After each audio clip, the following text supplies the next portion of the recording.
Lenten Gospel Reflections by Bishop Robert Barron. The Solemnity of St. Joseph, husband of the Blessed Virgin Mary. Jacob was the father of Joseph, the husband of Mary. Of her was born Jesus, who is called the Christ. Now this is how the birth of Jesus Christ came about. When his mother Mary was betrothed to Joseph, but before they lived together, she was found with child through the Holy Spirit.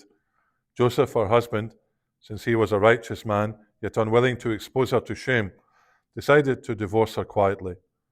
Such was his intention, when behold, the angel of the Lord appeared to him in a dream, and said, Joseph, son of David, do not be afraid to take Mary, your wife, into your home, for it is through the Holy Spirit that this child has been conceived in her.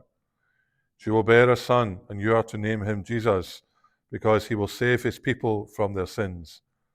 When Joseph awoke, he did as the angel of the Lord had commanded him, and took his wife into his home. Friends, today we celebrate the feast of St. Joseph. Every episode of Joseph's life is a crisis. He discovers that the woman to whom he was betrothed is pregnant.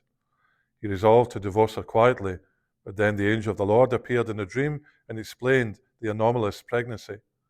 So Joseph understood what was happening in the context of God's providence, and he took Mary as his wife. Next, discovering that the child was in mortal danger, Joseph took mother and baby on a perilous journey to an unknown country.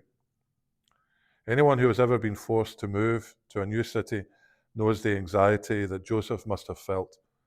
But Joseph went because God had commanded him. Finally, we hear of Joseph desperately seeking his lost 12-year-old son, quietly taking the child home. Joseph once more put aside his human feelings and trusted in the purposes of God. The little we know about Joseph is that he experienced heartbreak, fear unto death, and a parent's deep anxiety. But each time he read what happened to him as a theodrama, not an ego drama. This shift in attitude is what made Joseph the patron of the universal church. Reflection. Think of the last crisis you encountered.